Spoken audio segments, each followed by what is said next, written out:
want to welcome everyone today.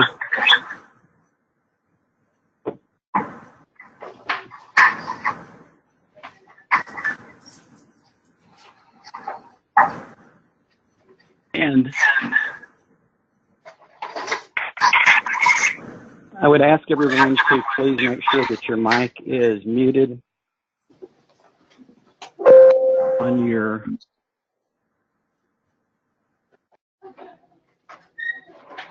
your computer, or if you're on phone, join us on phone. Also, the mic on your phone is muted so that we don't get feedback as we just got. We're glad that everyone could join us today. Dr. Rex Peebles from the Texas Higher Education Coordinating Board, of course, is our guest presenter, and he will be talking about fields of study today. Just a few things to kind of orient you to what we will be doing. If you need to ask a question or make a comment during the presentation, there is on the GoToMeeting bar, there is a place that you can, in the chat area, ask a question. So if you can find your GoToMeeting bar and then ask the question. I do also ask that you make sure that you're muted, your audio is muted, so that we can all hear Dr. Peebles and without the feedback or noise that we might hear otherwise. I also want to let you know that we will go through each of the questions that were submitted. So you will see those on the screen, and this is being recorded. So I will send you a link later for the recording, and that will be on the Leap Texas website. Dr. Peebles, take it away, and you may start the presentation. All right, well, thank you. It's a pleasure to be with y'all this morning and to talk about fields of study a little bit. What I will do is I will just spend a few minutes sort of laying the groundwork for this and give everybody a little bit of background information, and then we'll go right into the questions, and I will do my best to try to provide answers. And since this is going to be recorded, I'll try to do my best to try to provide accurate answers as well. Okay, so without any further ado, let's go to the first slide. And this is slide sort of tells you what a field of study is. It does not repeat the legislation necessarily, but it is the block of lower division courses specific to a major that, when completed and transferred to another public institution, must be applied to that major's lower division requirements. That's not exactly the statute, but it's a very, very close paraphrase of statute that was first passed in 1997. And at that time, the coordinating board, as I understand it, this was before I got here. I've been here a little, about 5.5 years now, actually, or not quite 5.5 years yet. But back in the early 2000s, the coordinating board did 10 fields of study, and they sort of completed those and then let them go, if you will. And about 3 or 4 years ago, with the renewed interest by the legislature at that time, in particular the Senate, in solving the transfer problem, fields of study presented itself as a way to go about trying to deal with that issue. And so, as you can see, the idea behind them is that they would identify the lower division courses necessary for success at the upper division level for a major, and then those courses would transfer, and either in all or in part, and then be applied to the degree at a receiving institution. And that really, I mean, so we typically think about this in terms of 2 to a 4 year, but that would also apply from a 4 year to a 4 year. And then I put that little caveat in there that this assumes completion with a C or better, so institutions still have the discretion whether to apply a D or not. We get that question from time to time, so I thought I'd put that in there. Next slide, please. So we have questions about how these are created, so this will probably answer a couple of questions that we received Up front, the advisory committees are made up of faculty and administrators with backgrounds in the discipline. And so what happens is by law, advisory committees are restricted to 24 members. We usually have 1/2 2-year, 1/2 4-year. Well, actually, we always have 1/2 2-year, 1/2 4-year, up to 24. If we don't receive enough nominations, then the committee may be smaller. But typically, well, let me give you a quick example of that. Architecture, which there are only 6 or 7 4-year architecture programs in the state. We wound up with 6 or 7 4-year and then 6 or 7 2-year on that particular committee. But typically, we're restricted by law to no more than 24. So usually we'll have 12 4-year institutions represented, 12 2-year institutions represented. Nominations are made by the institutions, typically from chief academic officers, and then we take from those nominations. We don't substitute for the nominations. We take what we get. But if we get more than 12 nominations from any sector, then we have to narrow that down to 12, and those decisions are by and large based on trying to spread it around among geography, size of institution, rural versus urban, and that kind of thing. All right. The committee is, and as it says, made up of faculty and administrators, and let me tell you a little bit about the administrator part of this.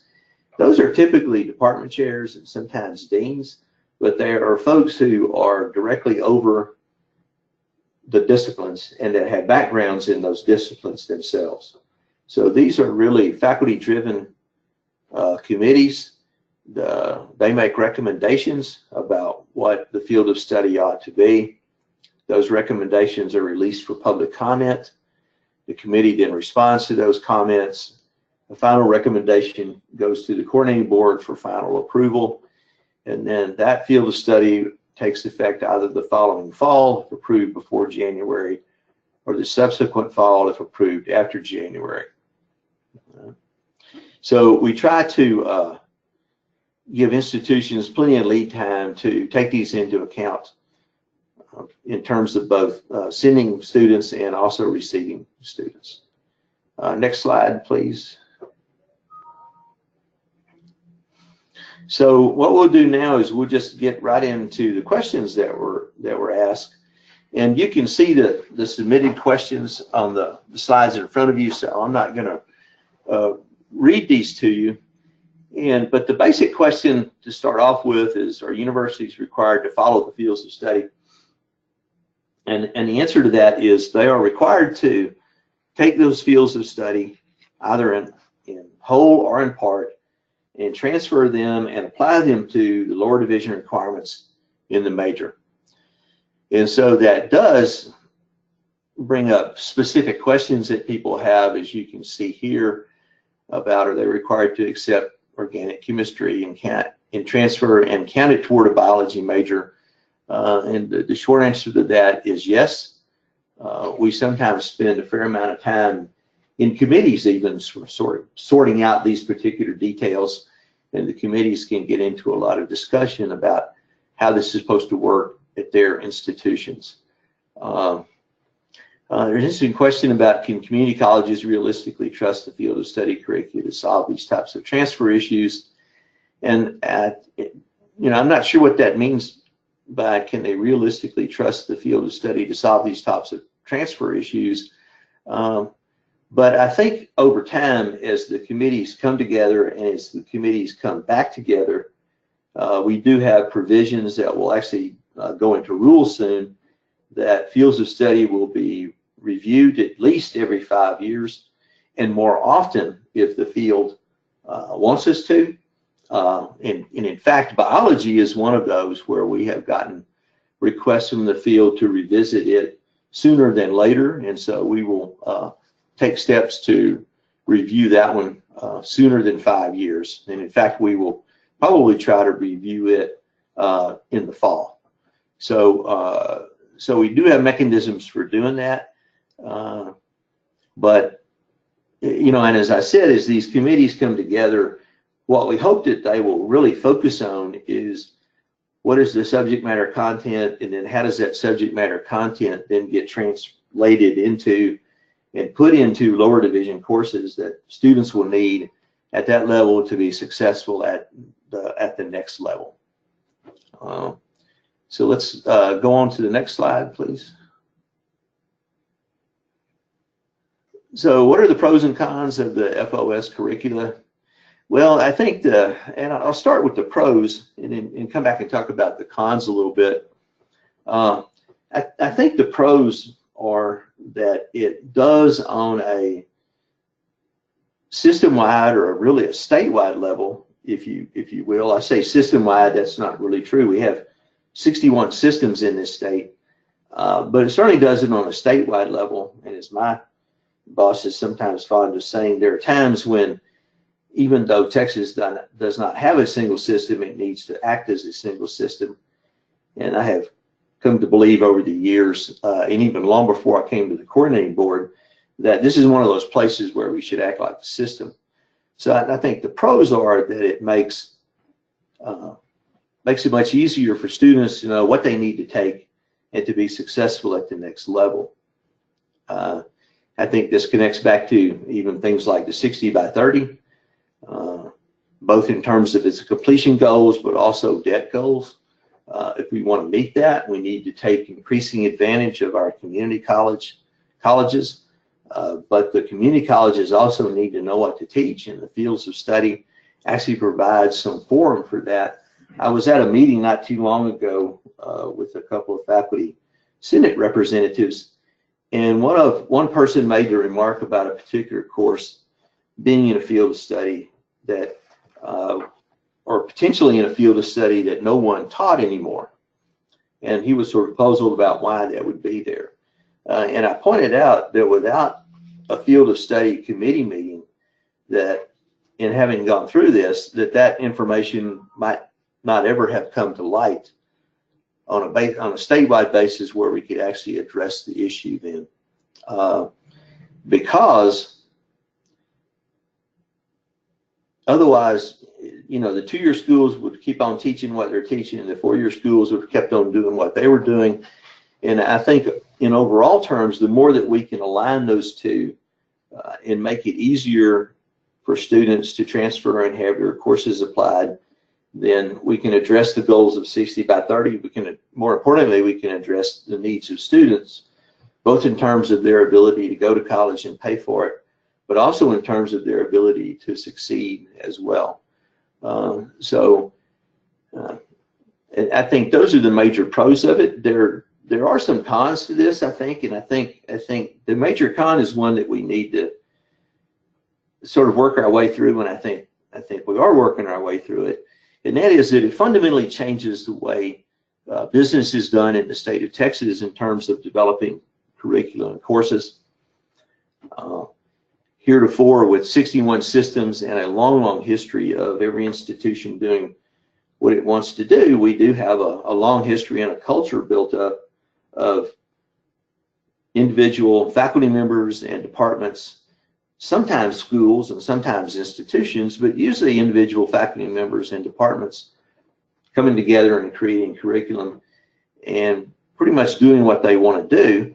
And I think always in terms of what they think is best for students at their institution. And so to change the way we do this and to put our faith, if you will, in a statewide committee is difficult. And I recognize that. I was a faculty member myself at one time, and when these things first came out back in the 90s, I'm dating myself now, then I think that sort of demonstrates, well, let me put it this way. In the beginning, I was not enamored of these either, but I do think they provide solutions to long-term problems. And I think there are issues that arise then, as pointed out in that first question, with biology, chemistry courses, and others that make this difficult. It reduces flexibility, but I really believe that over time, as we bring the committees together, then we can work those issues out.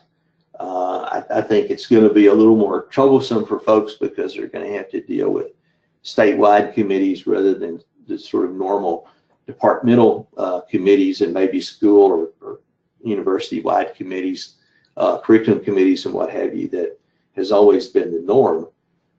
But I think it's possible to do. So is it mandatory to adopt the THECB approved field of study?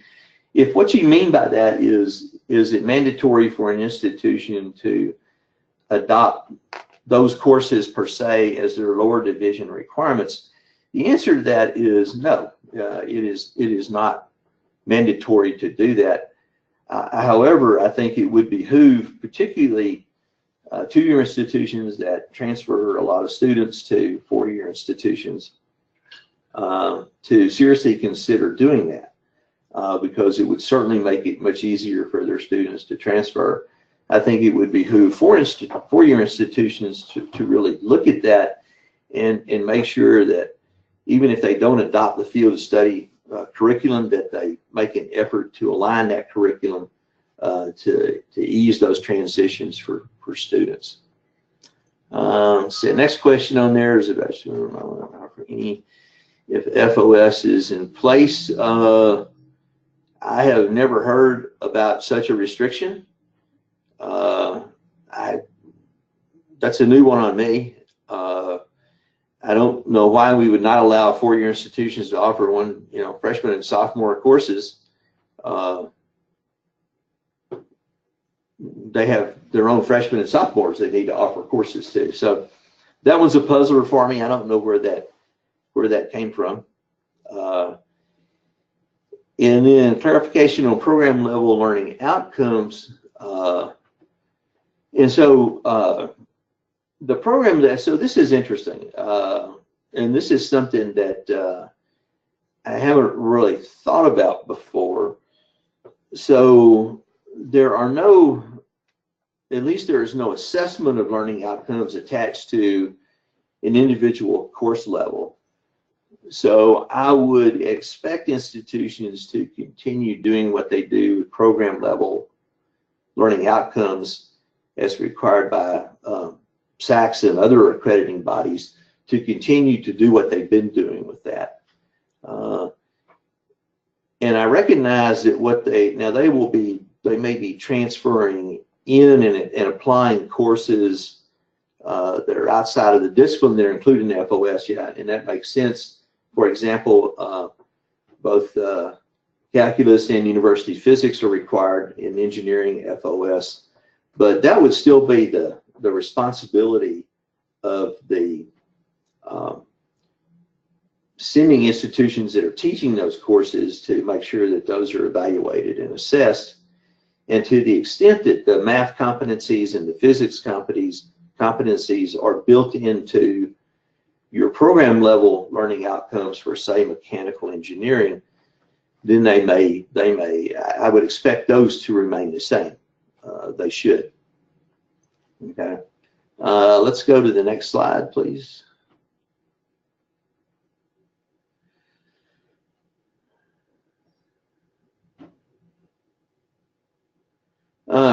So this talks about the number of hours that are generally required in academic majors at four-year institutions. This may very well be the case in some specific areas. There is no language that requires any particular number of credit hours, but again, these credit hours are all arrived at by committees made up of faculty. And as coordinating board staff, our job is to convene the committees and try to provide them with the kind of information that they need to make good choices about courses and hours. But if there are more lower division credit hours than are offered at four-year institutions, that may very well be the case depending on each institution. But I think that's also something that needs to resolve itself through the committees themselves, because those committees have decided that that's an appropriate number of lower division courses. And if you look at something like, I'll come back and use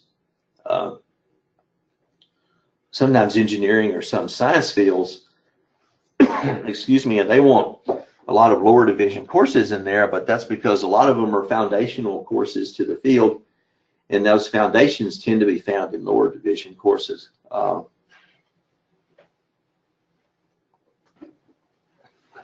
But I think that, again, we've looked at that, and I think that's something that we will probably pay more attention to in the future, is to really take a look at what seems to be the average number across the board. We've sort of depended on the committees to bring to us the information that they have, but that's one of the things that we can take a closer look at. And if it, say it turns out that the average number of lower division courses in a particular field is 24, and the committee is recommending 30, then we will probably ask the committee to think long and hard about that extra 6. And is that something that they really feel is required as a result of changes in the discipline or something like that? But I think you raise a good question, and we have thought about that a little bit here, and we'll probably ask the committees to take a closer look if we wind up in that kind of situation, and we will try to supply them with some information about what is the average number of lower division courses in these programs, so that they have a little bit better information to work off of.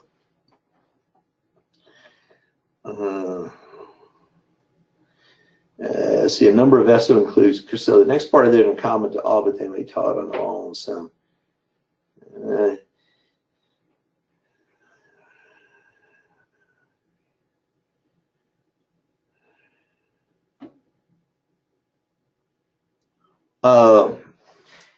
I mean, that's an interesting proposal. I don't know that statute would actually allow us to take that into consideration, quite frankly. Again, I think this is one of those issues that needs to be resolved by the committees themselves, and over time I would expect that to be worked out. But this is one that, and actually it's interesting that you brought up the kinesiology FOS. One of the things that's interesting about kinesiology is that it's really separated itself into more than one field. And this comes from the field of study committee. I'm not a kinesiology major, and up until the field of study committee met, what I know about kinesiology, you could probably put on your little fingernail. But it seems that there's a sort of physical education, teaching, coaching track.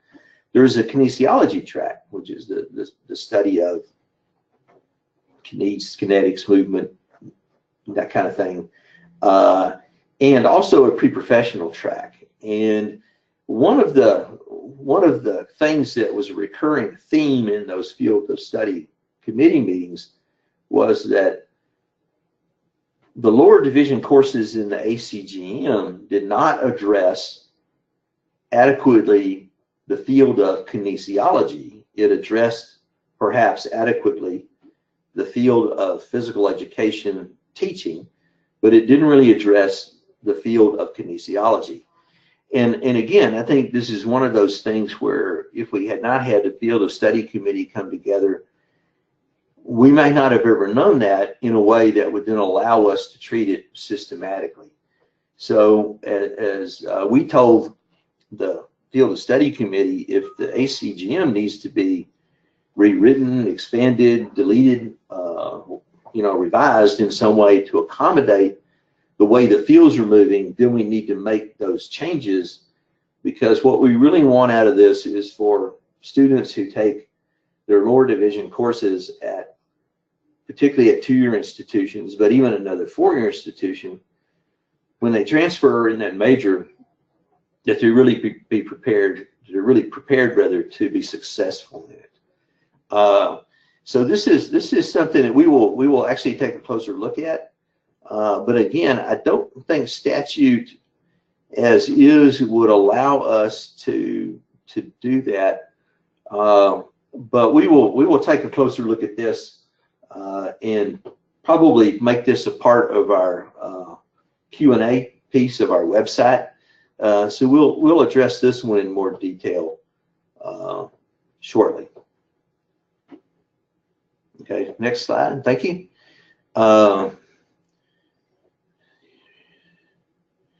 Okay, so those, we're probably going to try to get those done in the fall. I think I mentioned biology a few minutes ago, but biology, mechanical engineering, and if there are others, I can't remember what they are. Kinesiology is still in the works, by the way, but we will try to get those.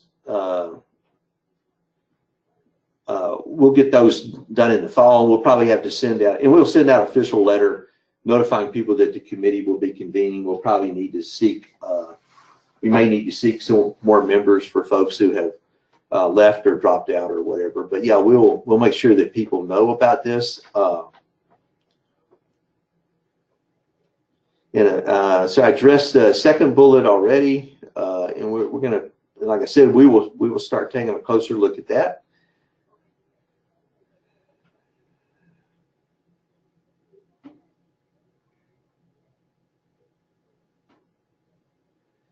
And the third bullet, no,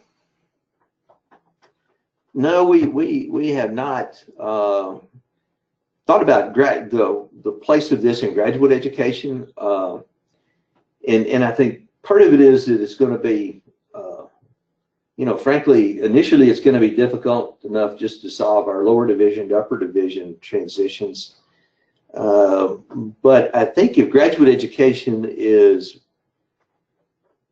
that integral, and in a lot of liberal arts it is in some ways, and I understand that, then that may be something that the field of study committees need to also take into consideration as they work on this, and that is to make sure that we're not only preparing students at the lower division level to be successful at the upper division level, but also to think more globally, if we will, about graduate education requirements.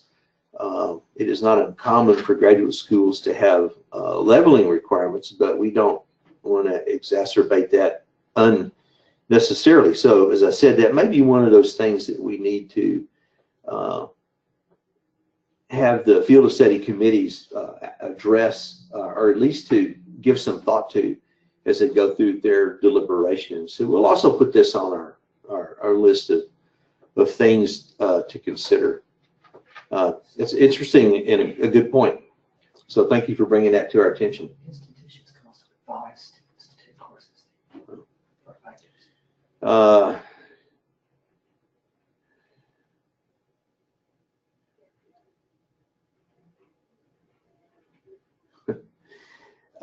So in the answer to that that bullet, so I mean, this is interesting, and I think that, you know, this is an interpretation that we have made in response to concerns from the field of study committees. And so what the statute says is that the courses must be transferred and applied in that program. And so we have taken that to be the major. The legislature has not spoken, as far as I know, on this. One of the things that we are working on with the legislature right now is some transfer legislation. So it's possible that we could try to seek some clarification from this. One of the things that we considered in this is that institutions sometimes have university-wide requirements at the lower division level for, say, a freshman orientation or something, and we were reluctant to try to include those in fields of study.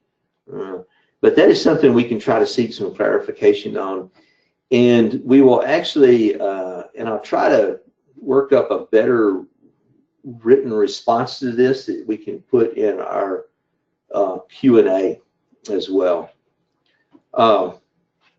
So which FOS do you see becoming implemented in fall 2019? The new ones? I don't have that list, but if you go to our website,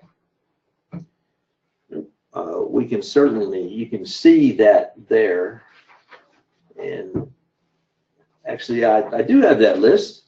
So new ones implemented in the fall will be agriculture, business, and management. Am I reading this right? Animal sciences, computer sciences, drama, performing arts, fine and studio arts, health and wellness, health services, journalism, kinesiology and exercise science, the AAT degrees, and in natural resources, conservation and research.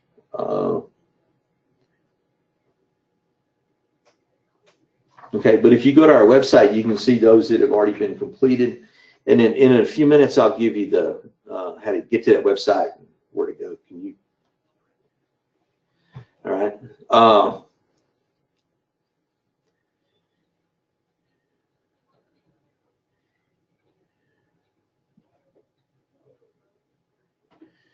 So the answer to that is yes. And so what we'll be doing, we'll be accepting notes where the degrees changes. So, and I think when I'm a little bit, I'm not quite sure what we mean by changes here. I think does that mean, all right, I will interpret that to mean, are they saying, well, no, you can't, we're not going to take this class, we'll take that class. If that were true, that would simply negate the whole idea behind having a field of study and the legislative intent in the first place. So I think the answer to the question is yes, if that's the understanding of changes. So as a senator is fond of saying in hearings, the coordinating board is a coordinating board, not a governance board.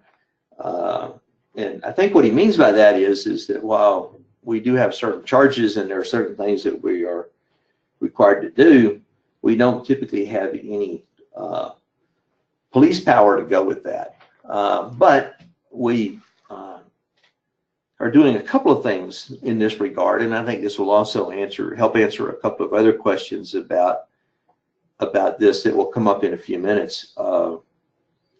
One of the things that we are looking at is how better to track these. So there are two things going on. We're trying to work with TACRO to figure out a way to easily or at least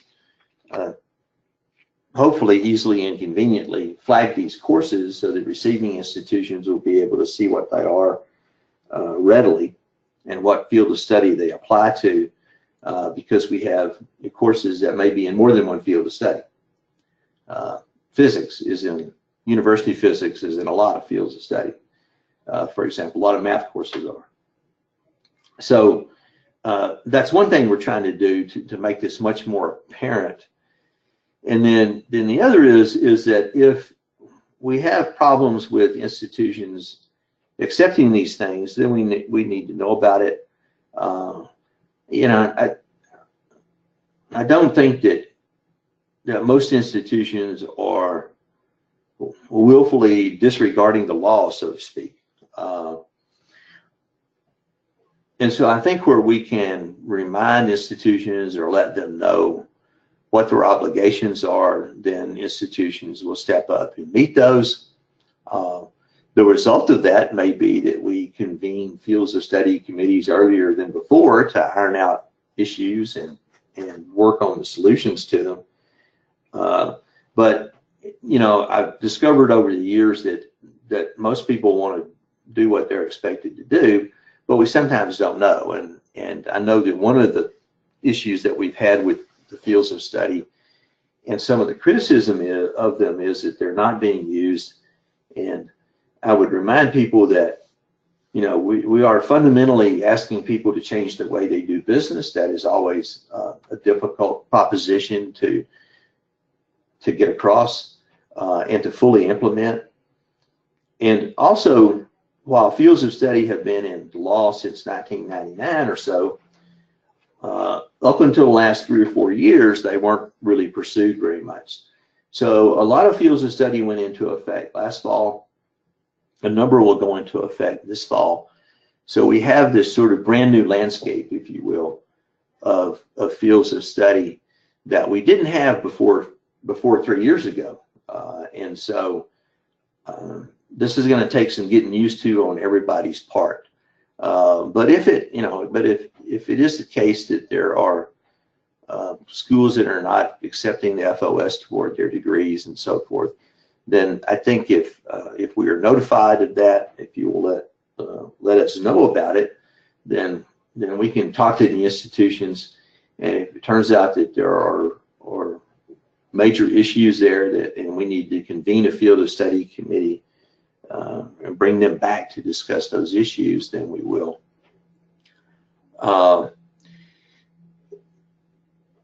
And so there, the second bullet there, or the third bullet, I'm sorry, talks about what repercussions, if any, will they be for that institution.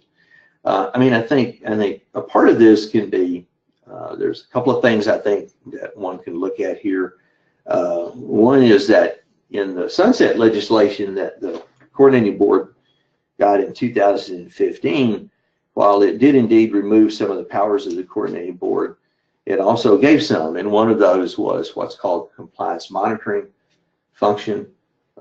So we can always look at, and we're trying to figure out how to track this.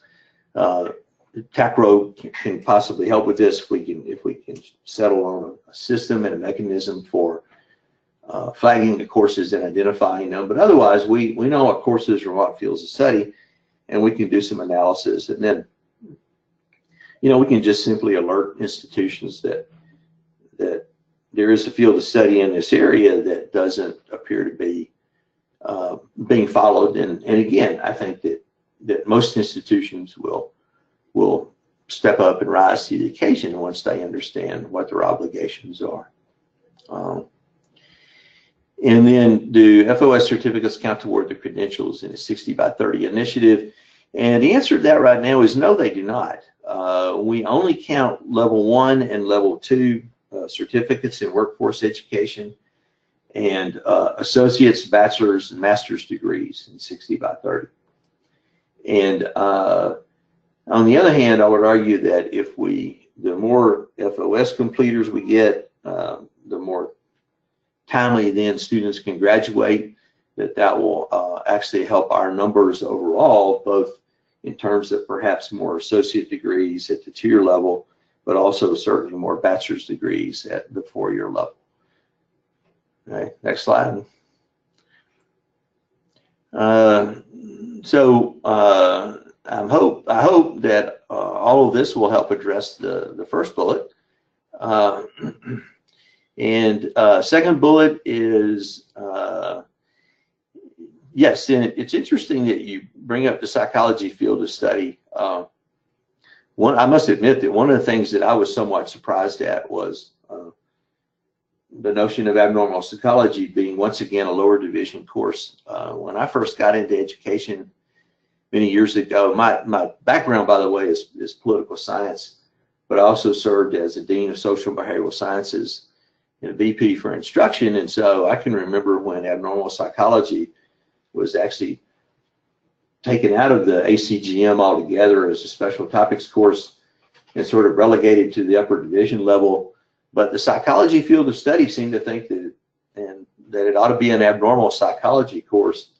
And the biological psychology came out of what was perceived to be a lot of changes in the field of psychology itself, and increasing awareness of the notion that a lot of, and I apologize if I'm not putting this very well, and not being a psychologist, but if I remember correctly, the conversation was that a lot of psychological issues and problems that people have certainly have biological origins. And I think that's certainly true. I once had an A student that disappeared for a while, and when she showed up again, it turned out that she had had a chemical imbalance that was causing her a lot of issues. And once that chemical imbalance was addressed, then she was back and doing well again. But so that's where that came from, and that really should be a sort of, everybody that majors in psychology should have some foundation in the notion of the biological origins of psychological issues. So it's that was an interesting field of study committee.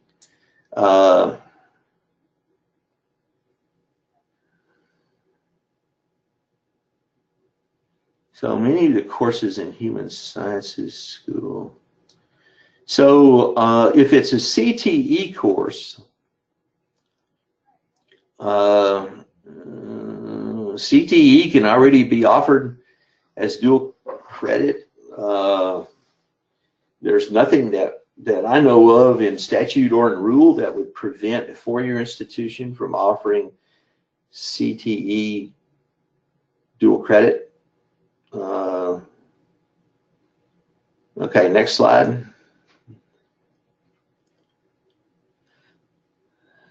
So the first bullet is there really is no flexibility.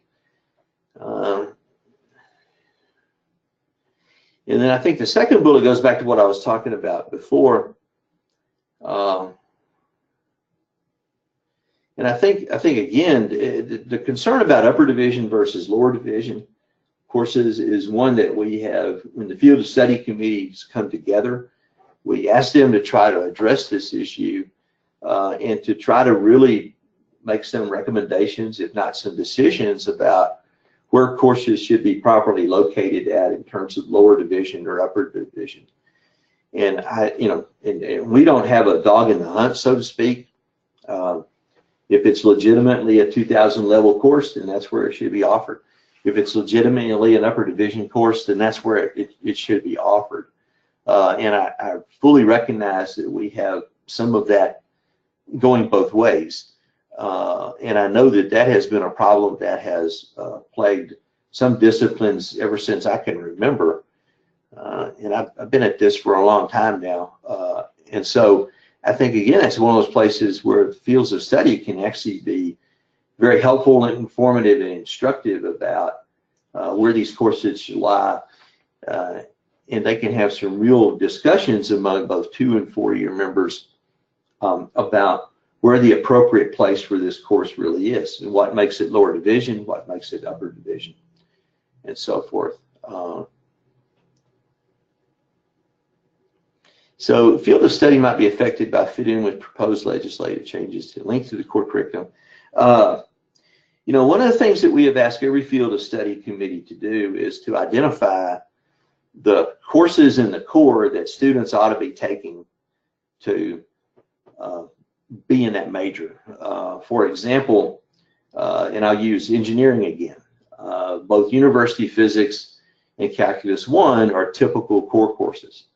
And so we've asked every field of study to identify those courses. There was some discussion about changing the core curriculum from 42 to 36 hours. Those discussions have really kind of fallen by the wayside, and all of the discussions that are now about the core really revolve around keeping it at 42 hours. Okay, next slide.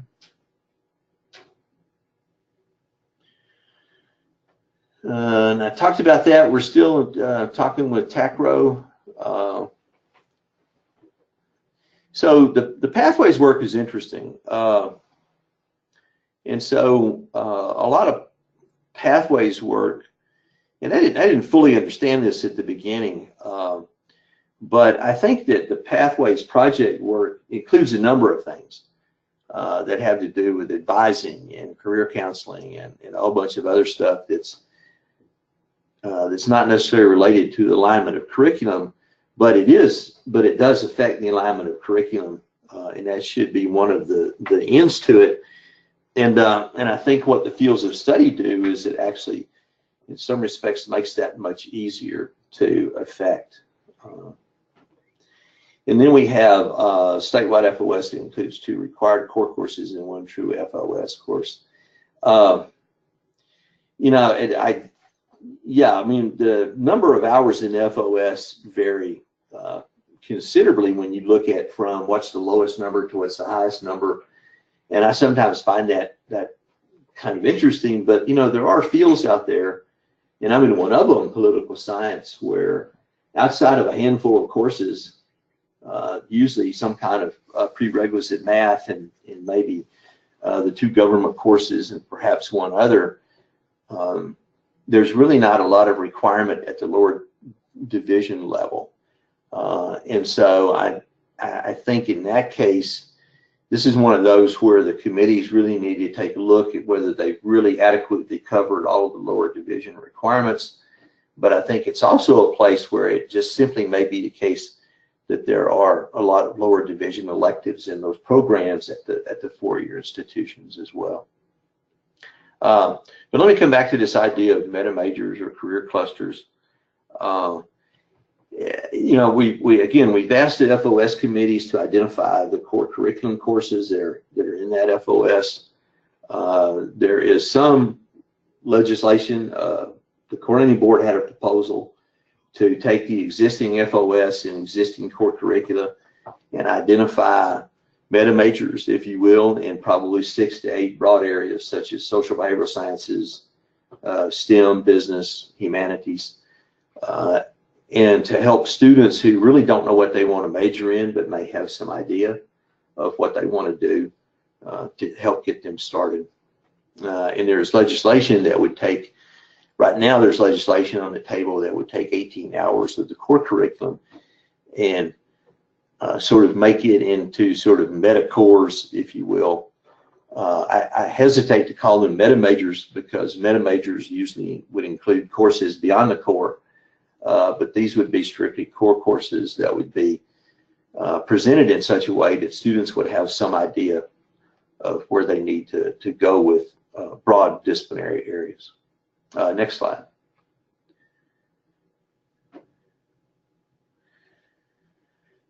The answer to that is no, and well, it require additional coursework beyond what is found in the FOS. So that depends on whether that additional coursework is related to the major or not. This goes back to a question that I tried to address earlier, and so we will try to address that a little bit better in writing and put it out. I talked about how committee members are chosen once nominated. And the answer to the third bullet is yes, we're actually putting in rule something about this, and we'll set up a mechanism so that people can come back with their specific concerns, and then if we get enough of those and the committee feels necessary, then we can call the committee back earlier. As I said, we're gonna create a schedule for review over 5 years, but we're also going to set up a mechanism to do that sooner if the field believes it is necessary. Will it be clear to future that Coursera will replace all lower level requirements in a major? I certainly hope so. I thought it has been all along. Usually the first slide that we show a committee, or one of the first slides we show a committee, is the statute itself, and we go over what that means. Going forward, I think we do that now, but if we don't, we will certainly make sure that we do. I will be honest with you, I've heard this comment before that has not been clear to reviewers, and that may be true in our correspondence. So we will certainly make sure that that's made crystal clear. But again, the committees themselves, that's one of the first things they see. 2-year institutions don't dictate lower division courses beyond the 42-hour core.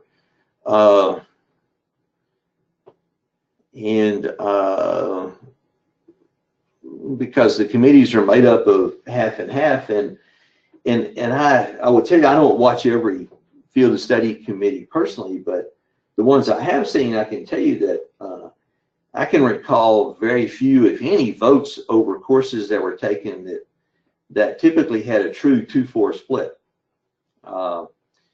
The differences usually come about based on, there are some, probably. I've never witnessed one myself, but they are done by committee made up of both 2- and 4-year institutions. So the 2-year institutions are not really dictating to 4-year institutions. And the answer to that second question is, why are they allowed to offer majors that are not included in majors in 4-year institutions? Is I think that's because they can. I mean, it goes back to the culture that we've created in Texas that says everybody gets to do what they want to do. And how will this affect our current course sequence? That's really up to you how it affects your current course sequence. Because again, what the statute says is that you are required to accept these and to apply them. But how that affects your current course sequence, I think is something that the institutions need to think about, and I think that's something that the fields of study committees themselves can probably talk more and more about in the future as well. Okay, are there more questions? And I talked about that first bullet a little bit already.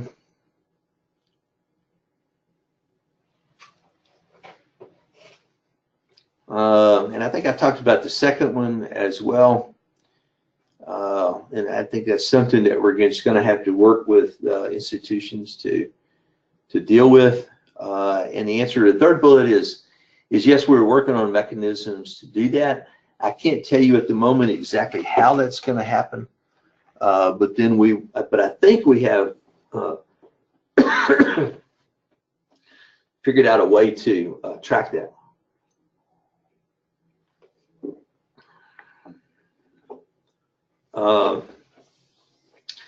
And the third one, yeah, the performing arts and the visual arts and so forth, they do tend to have portfolios or auditions. And whether that can be streamlined or not is something I think that the institutions themselves will have to work on. They're not really within our purview. They also don't apply to BFA degrees. No. So,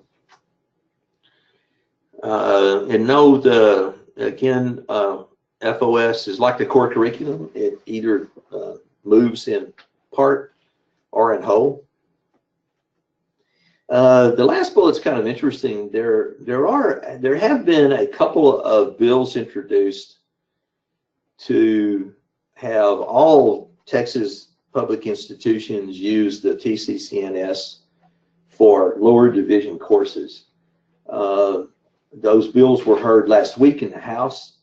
I have not seen yet companion bills heard in the Senate, but they were heard in the House. And at this point, I could not tell you how much traction they will get or not get. There's other legislation that require institutions to clearly identify the crosswalk.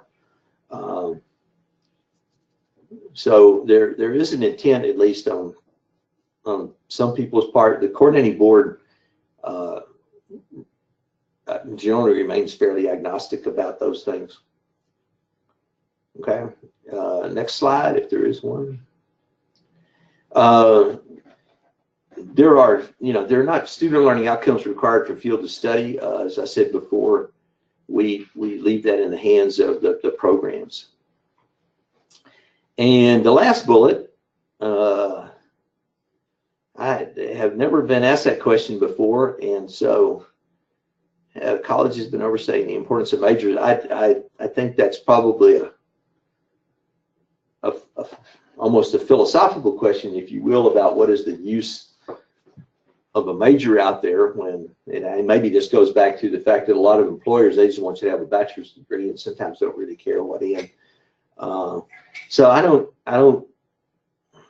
know what the answer to that is. I don't think so, but I would have to think about this a whole lot more to respond to that.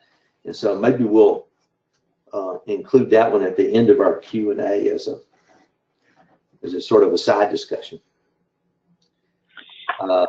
Greg, Larry, we had one question. We had one question come in during the time that we were answering the other questions, and that question is this: if a student comes to a 4-year institution, field of study complete, can we still require the student to take a 1,000 or 2,000 level course for the major on our campus? And by statute, I think the answer to that is no, you cannot.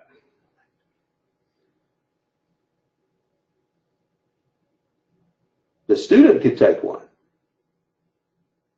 but they can't. But the student cannot be required to take one to satisfy lower division degree requirements.